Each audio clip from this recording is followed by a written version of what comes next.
រូពេទ្យអើយមានតែអ្នកគ្រូហើយជួយសង្គ្រោះជីវិតខ្ញុំឲ្យបានសបាយផុតពីគ្រោះថ្នាក់ធំញ៉ាមានកំណត់ដំរកអ្វីតែមិនបានទេនេះជារឿងធម្មតាតែណាលោកអើយលោកធូរហើយខ្ញុំស្មើចិនដា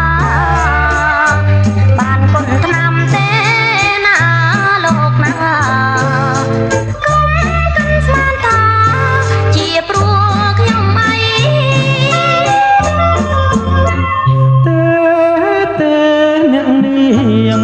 វិចារនេះពិតចេញពីដួងហារតីសំផនអ្នកនាងជួយឲ្យខ្ញុំជាព្រមទាំងថ្នាំពេទ្យទេផងណាថ្លៃតែខ្ញុំសប្បាយឡើយពីរោគីខ្ញុំសូមលាសិនហើយអូអ្នកគ្រូពេទ្យអើយកុំអញ្ជើញទៅណា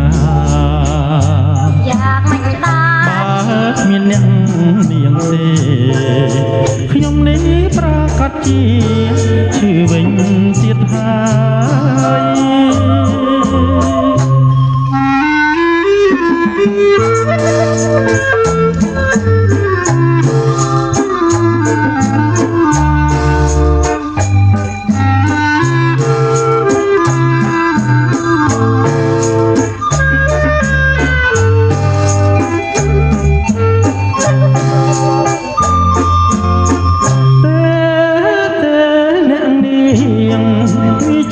នេះពិត